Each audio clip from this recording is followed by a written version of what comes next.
नमस्कार दोस्तों, स्वागत है आपका अरोड़ा एकेडमी में।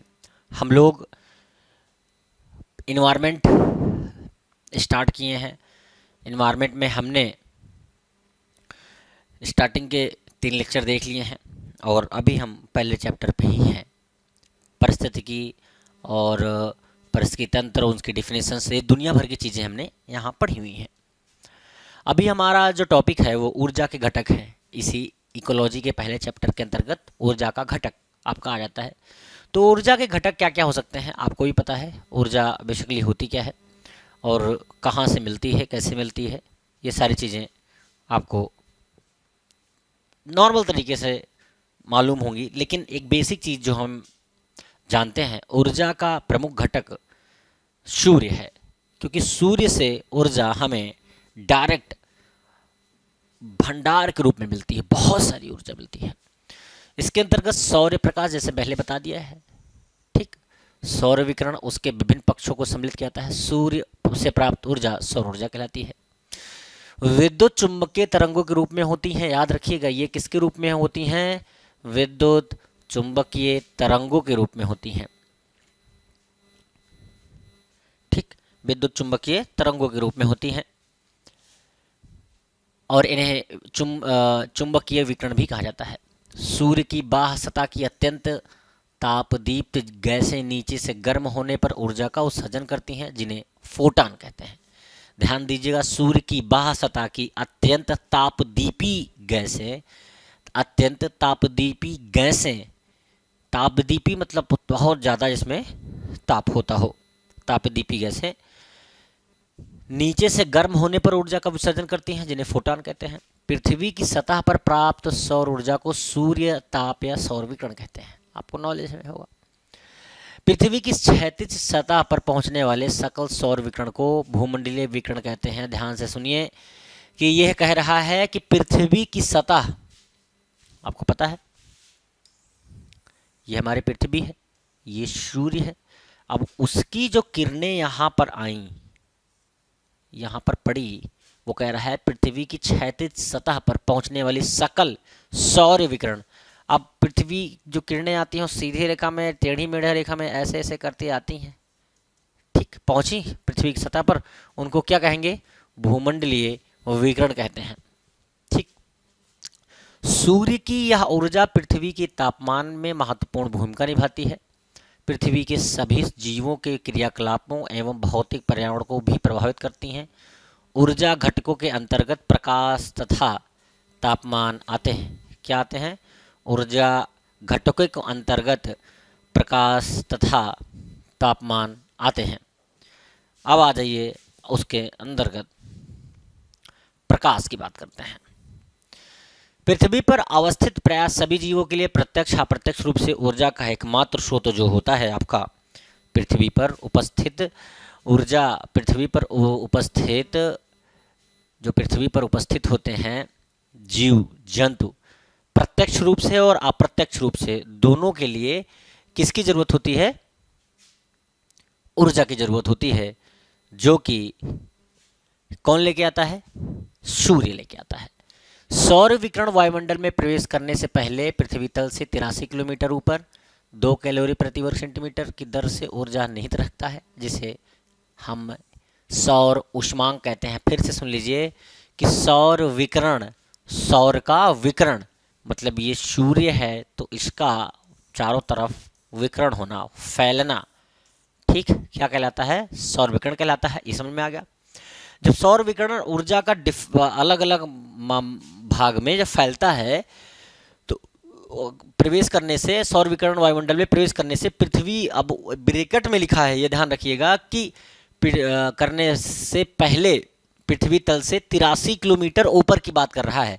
मतलब कि हम क्षोभ मंडल समताप मंडल को ऊपर ले जाएं। क्षोभ मंडल समताप मंडल के ऊपर की बात यहाँ पर कही जा रही है। क्षोभ मंडल समताप मंडल के ऊपर की बात कही जा रही है। जैसे कि पहले बताया है लेक्चरों में, क्षोभ मंडल समताप मंडल ये हम सारी चीज़ें करा चुके हैं आपको। तो जब क्षोभ मंडल समताप मंडल के ऊपर जो आता है आपका समताप सीमा आएगी, समताप सीमा के ऊपर की जो बात आएगी वो उसके बाद आयन मंडल आएगा, तो उसमें जो चीजें होती हैं वो क्या होंगी, आपकी 83 किलोमीटर के ऊपर 2 कैलोरी प्रति वर्ग सेंटीमीटर प्रति मिनट की दर से ऊर्जा निहित रहता है वहां पे, जिसे हम सौर हिमांक या उष्मांक कहते हैं। तो ये कह सकते हो आयन मंडल में सौर हिमांक रहता है। ठीक। सौर स्पेक्ट्रम प्रकाश लंबी सूक्ष्म तरंग विकिरण से परिपूर्ण होता है। सौर विकिरण में कॉस्मिक विकिरणें, एक्स किरणें, पराबैंगनी किरणें पाई जाती हैं। इनका तरंगदैर्घ्य 400 mm से कम होता है। प्रकाशीय स्पेक्ट्रम में जो दृश्य प्रकाश तरंगदैर्घ्य होता है, यूपीएससी के द्वारा ये क्वेश्चन पूछा गया है, दृश्य प्रकाश की बात कर रहा है। तो प्रकाशीय स्पेक्ट्रम के दृश्य स्पेक्ट्रम का तरंगदैर्घ्य जो होता है वो 400 mm, ध्यान दीजिएगा ये बहुत इंपॉर्टेंट है, 400 mm से 700 mm होता है। और ये पूछा गया है यूपीएससी के क्वेश्चन पेपर में 2020 में। ठीक है, 2020 में ये पूछा गया है। तरंग दैर्घ्य के आधार पर तीन पराबैंगनी विकिरण को हम 3 प्रकार से बांट सकते हैं। पहला अल्ट्रावायलेट सी 100 से 280, अल्ट्रावायलेट बी 280 से 320 और अल्ट्रावायलेट ए 320 से 400। ठीक। जो अल्ट्रावायलेट सी होती है आपकी वो सबसे ज़्यादा खतरनाक या नुकसानदेह होती है, तथा अल्ट्रावायलेट बी जो जीवों के लिए अत्यधिक नुकसानदेह होती है। पौधों पर प्रकाश का प्रभाव आप सबको पता है, पौधों पर प्रकाश का प्रभाव क्या पड़ता है। बहुत पौधों के लिए प्रकाश की तरंगदैर्घ्य तीव्रता अवधि बहुत महत्वपूर्ण है, बिना उनके वो खिल नहीं सकते। अगर वो नहीं खिलेंगे तो आप समझ सकते हैं कि इकोलॉजी या परितंत्र को बहुत बड़ा नुकसान होगा। अक्षांश और दिन के समय के अनुसार तीव्रता में परिवर्तित होती रहती है। ध्यान देने की बात यह है कि प्रकाश द्वारा पौधों में प्रकाश संश्लेषण, वृद्धि, प्रजनन बता ही चुके हैं, ये सब होता है। बीजन, अंकुरण, पादप वृद्धि, ये सारी चीज़ें इसमें होती हैं। पुष्प फलन और फसलों की क्रियाओं में परिवर्तन, ये भी उसी में होता है। बहुत सी प्राणियों में प्रवासित शीत निष्क्रियता और प्रजनन व्यवहार भी किसके द्वारा निर्धारित होता है, वो निर्धारित होता है आपका सौर ऊर्जा के द्वारा। ठीक। अब अगर हम बात करें जलीय तंत्र पर प्रकाश का प्रभाव क्या पड़ता है, तो जलीय तंत्र में अधिकांश जैविक क्रियाएं वो भी प्रकाश की उपलब्धता में होती हैं। गहरे पानी जैसे समुद्र और झीलों के तंत्रों में पौधे के लिए प्रकाश सदैव सीमित कारक होता है। सीमित मतलब कि बहुत कम मात्रा में, बहुत गहराई तक प्रकाश नहीं पहुंच पाता है, सीमित कारक होता है। वहाँ जो होता है वो ऑटोमेटिक होता है। जलीय तंत्र में प्रकाश की उपस्थिति से उत्पादक और उपभोक्ता की उपस्थिति निर्धारक होती है। मतलब कि जलीय तंत्र में प्रकाश की जो उपस्थिति होगी उसके ही द्वारा हम उत्पादक और उपभोक्ता इन दो चीज़ों को निर्धारित कर सकते हैं। उदाहरण के लिए पादप प्लवक जल की प्रकाशित सतह पर रहते हैं, जबकि जीव झील के तट पर रहते हैं। और प्रकाश की भेदता के अनुसार झीलों को हम 3 भागों में बांट सकते हैं। कितने भागों में? 3 भागों में बांट सकते हैं। वे वेलांचल क्षेत्र, सरोजाबी क्षेत्र, गहरा क्षेत्र, यहाँ प्रकाश नहीं आता, ये अंधकार का क्षेत्र है। यहाँ तक प्रकाश पहुँच जाता है, यहाँ प्रकाश भरी मात्रा में उपस्थित होता है। तो ये कह सकते हैं कि वेलांचल जो क्षेत्र होता है आपका, वेलांचल जो क्षेत्र होता है झील के किनारे पर छिछरा जल होता है, जहाँ पर अधिकतर जल युक्त वनस्पति उगती है। इसमें प्रकाश छिछले पानी को भेदते हुए जाता है। सरोजाबी क्षेत्र जो होता है वो वेलांचल के आगे का खुला क्षेत्र सरोबाजी क्षेत्र कहलाता है, जहाँ पादप प्रचुरता में वृद्धि करते हैं और यहाँ पर प्रकाश 20 से 40 मीटर तक की गहराई में पहुँच जाता है। लेकिन जो गहरा क्षेत्र है यहाँ पर झील, तालाब जहाँ बनी होती हैं, घोंघा, स्लॉग, सूक्ष्मजीव का आवास होता है, वहाँ मतलब नाम मात्र के लिए ही प्रकाश आपका पहुँचता है। अब इसी प्रकार से तापमान की बात करें तो तापमान किसी पदार्थ के गर्म या ठंडा होने का परिणाम है, सही है। धरातलीय गुण भी तापमान के वितरण को प्रभावित करते हैं, ये भी ठीक है। हिमछादित क्षेत्रों में सौर विकिरण को अधिक परिवर्तित किए जाने के कारण इससे तापमान कम होता है, जिसका प्रभाव यहाँ की वनस्पति जीवों पर देखने को मिलता है। ऊर्जा घटक में ही, तापमान में ही हम आगे देखेंगे कि जबकि रेतीले क्षेत्र सौर विकिरण का अधिक अवशोषण करने के कारण तापमान अधिक होता है। ये कुछ बहुत इंपॉर्टेंट नहीं है, इसमें नीचे देख लेते हैं कि औसतन प्रति 1000 मीटर की ऊंचाई पर 6.5 डिग्री सेल्सियस जो होता है वो तापमान कहलाता है, उसी को तापमान ह्रास दर भी कहते हैं। ठीक है। जलवायु स्थिति, पौधों की वृद्धि, अनुक्रिया, जीवों के क्रियाकलापों पर तापमान का बहुत प्रभाव पड़ता है। एक एग्जाम्पल से समझ सकते हैं कि मान लीजिए कि बहुत ज़्यादा भीषण गर्मी पड़ रही हो कहीं पर, तो क्या वहाँ पर कोई जीव रह पाएगा? जो ठंडी में रहने के आदी होंगे, जो ठंडी में रहने के आदी होंगे, क्या वो जीव वहाँ पे रह पाएगा? नहीं रह सकता है। आप मानव की बात करिए, जो ह्यूमन हमारे होते हैं, अगर बहुत गर्मी और बहुत सर्दी कंटिन्यू ऐसी चीज़ें ना पड़े, एक कंटिन्यू सर्दी ही पड़ती रहे, तो क्या जीवन संभव है? नहीं है, बहुत दुर्लभ हो जाएगा जीना। और क्योंकि हमें ठंडी गर्मी दोनों का आते हैं, तो हो सकता है बहुत लोग विभिन्न प्रकार के रोगों से मरने स्टार्ट हो जाएं। तो इसलिए तापमान का बहुत बड़ा प्रभाव है। तापमान घटना और बढ़ना ये मौसम की चरम दिशाओं पर निर्भर करता है। तापमान पौधों के लिए उद्दीपन का कार्य करते हैं, उनके वृद्धि को निर्धारित करते हैं। पर्यावरण का स्थानिक तथा समय मापक्रम क्या हो सकता है? अधिकतर जीव अपने पर्यावरण के स्थानिक और समय के अनुसार, अधिकतर जीव पर्यावरण के स्थानिक और अपने अधिकतर जीव अपने पर्यावरण के स्थानिक समय माप क्रम के अनुसार ही अपनी क्रियाओं को अंजाम देते हैं। उदाहरण के तौर पर अगर हम बात करें तो मृदा में स्थित एक जीवाणु एक घन सेंटीमीटर क्षेत्र से भी कम भाग में वायु जल से पारस्परिक क्रिया कर लेता है। वो सीधा से सुनिए, एक घन सेंटीमीटर क्षेत्र से भी कम भाग में वायु और जल से पारस्परिक क्रिया कर लेता है। दूसरी तरफ अगर एक वृक्ष एक बड़े स्थानिक स्तर पर वायु, जल और मृदा के पारस्परिक क्रिया करता है। जलवायु में परिवर्तन, मृदा प्रकार, स्थलाकृति में अंतर के कारण विभिन्न स्थानों का पर्यावरण भिन्न भिन्न होता है। ये बात तो सभी जानते हैं कि विभिन्न स्थानों का पर्यावरण या विभिन्न स्थानों का जो है आपका इन्वायरमेंट वो अलग अलग ही होगा ना। अब भारत में गर्मी पड़ती है, ठंडी पड़ती है, उसके बाद फिर दोनों के कोल्ड पीरियड भी होते हैं, ठंडी भी रहेगी और थोड़ा गर्मी भी रहेगी, तो ये दोनों हमारे यहाँ हो सकते हैं। लेकिन अभी रूस रसिया से चले जाइए तो आप देखिए तो वहाँ ठंडी ही पड़ रही है। एक क्षेत्र ऐसा है जहाँ 24 घंटे ठंडी पड़ती है। ठीक है, तो मतलब ऊपर चले जाइए, नॉर्वे चले जाइए, तो मतलब बहुत सारे ऐसे देश हैं जहाँ ऐसी ऋतुएं नहीं पाई जाती जैसे भारत में मिलती हैं। जीवों को बाह्य वातावरण के साथ एक समय सीमा तक, जो कि कुछ मिनटों, दिनों, ऋतुओं हो, वैज्ञानिक समय मापन के लंबे अंतराल तक हो सकते हैं, जूझना पड़ता है। सही बात है, जैसे मैंने बताया आपको। और स्थानिक पर्यावरण के समय मापक्रम को जलवायु महत्वपूर्ण रूप से प्रभावित करती है। इसके अलावा आवास, निकेत भी जीवों और पर्यावरण की अंतःक्रिया को प्रभावित करते हैं।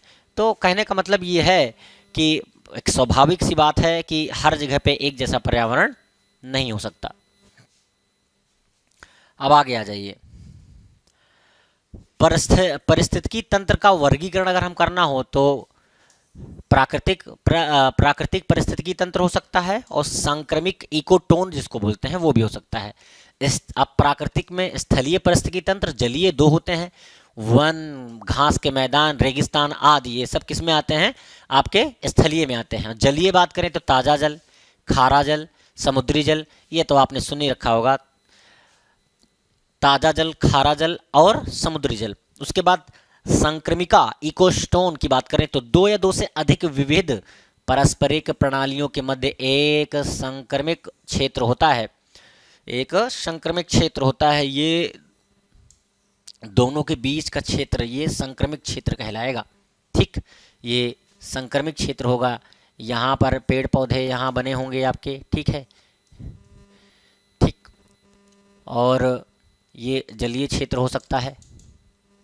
ठीक है, ये जलीय क्षेत्र हो सकता है।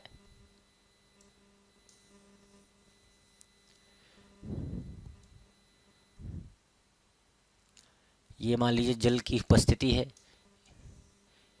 ये मान लीजिए एक साइड है आपकी पृथ्वी की और ये साइड है समुद्र की, तो ऐसे भी हो सकता है। उदाहरण के लिए मैग्रो वन समुद्री तथा स्थलीय परिस्थितिकी तंत्र के, ये समझ लीजिए मैग्रो वन है यहाँ पे और ये समुद्री और स्थलीय दोनों के बीच में है का प्रतिनिधित्व करते हैं। ठीक है, और कुछ एग्जांपल आप देख लीजिए, फ्रेश वाटर, फॉरेस्टिक लेंस, लेगून्स, ये आपका मैप है, इसके थ्रू आप भी समझ सकते हैं। और ये मैप आपको आसानी से बुक में मिल जाएगा। अगर आप समझना चाहें, एक बार पढ़ के दोबारा फिर से समझना चाहें तो वहाँ भी देख सकते हैं आप। ठीक है, अब आगे देखते हैं इकोटोन या संक्रमिक विशेषताएं क्या हो सकती हैं इसकी। यह क्षेत्र बहुत संकीर्ण या काफ़ी चौड़ा हो सकता है। इसमें दो क्षेत्रों की विशेषताएं होती हैं, इसीलिए यह तनाव का एक क्षेत्र हो सकता है। भाई जब दो, मान लीजिए हिंदुस्तान पाकिस्तान की बाउंड्री आपने देख रखी है, तो हमेशा हिंदुस्तान पाकिस्तान में तनाव क्यों होता है? वो इसीलिए होता है कि हिंदुस्तान पाकिस्तान की बाउंड्री पर दोनों अपनी अपनी तरफ से स्ट्रांग है। वो उनका कहना है कि मैं अपनी तरफ से स्ट्रांग हूं, हमारा कहना है हम तो स्ट्रांग हैं ही। तो तनाव इसलिए होता है कि वो भी ग्रोथ करना चाहते हैं, उसी में मैं भी ग्रोथ करना चाहता हूं, तो तनाव तो होगा ही ना।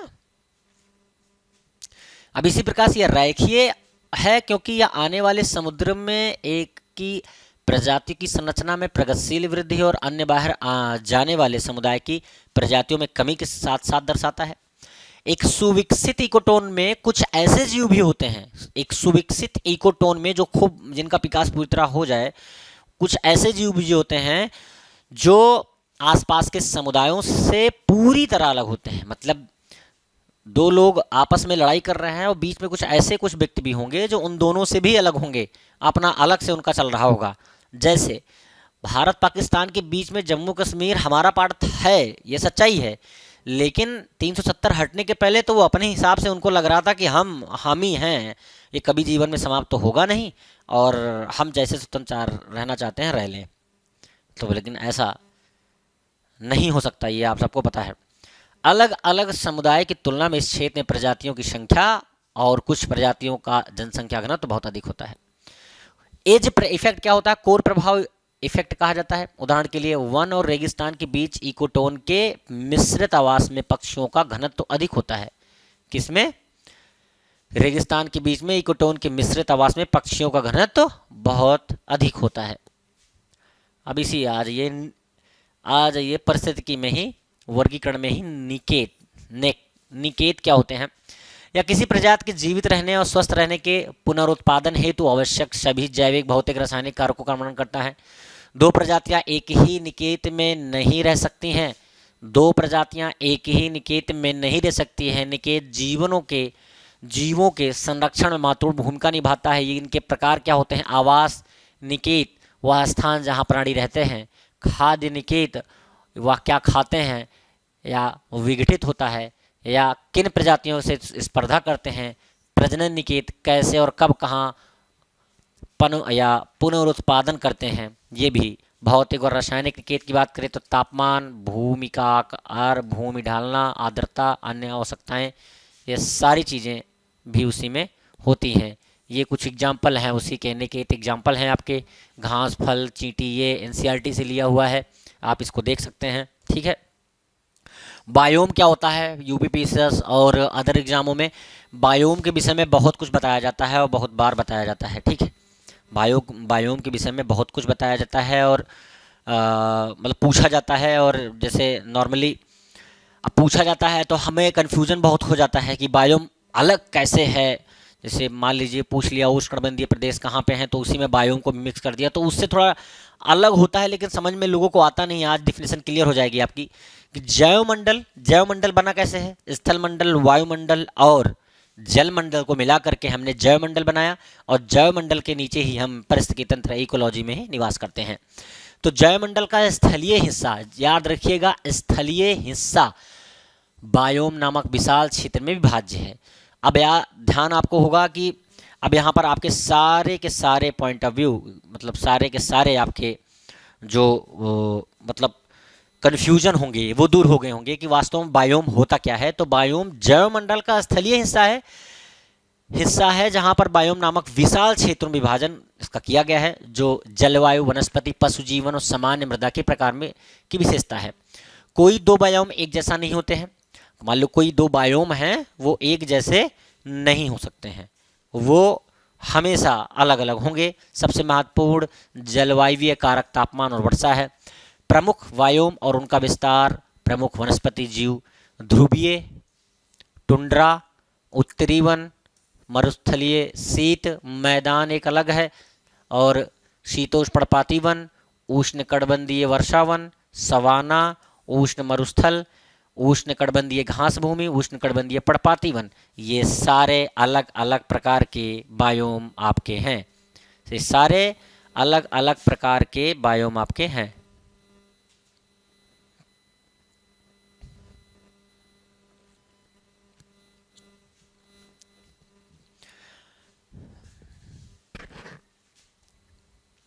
और आगे बायोम में देख लेते हैं। सामान्य रूप में बायोम के अंतर्गत महाद्वीप के उन सभी भागों के समस्त पादप और प्राणियों को शामिल किया जाता है जिनका या जिनकी समान विशेषताएं उस समस्त भूभाग में प्रायः समान होती हैं। बायोम के अंतर्गत प्रायः स्थलीय भाग के सभी पादप और प्राणी समुदाय को भी सम्मिलित किया जाता है, क्योंकि सागरीय बायोम का निर्धारण कठिन होता है, जबकि इस संबंध में प्रायः प्रयास किए गए हैं लेकिन वो सफल नहीं हुए हैं। यद्यपि बायोम में पादप और जंतु दोनों को शामिल किया जाता है, तथापि हरे पौधों का ही प्रभुत्व होता है, क्योंकि इनका सकल बायोम जंतुओं की तुलना में बहुत अधिक होता है। अब बायोम के अंतर्गत हम बायोम के समान लक्षण, बायोम का वर्गीकरण, प्राकृतिक आवास के आधार पर वर्गीकरण, जलवायु के आधार पर वर्गीकरण, ये सब हम लोग नेक्स्ट लेक्चर पर पढ़ेंगे। तब तक के लिए नमस्कार, जय हिंद।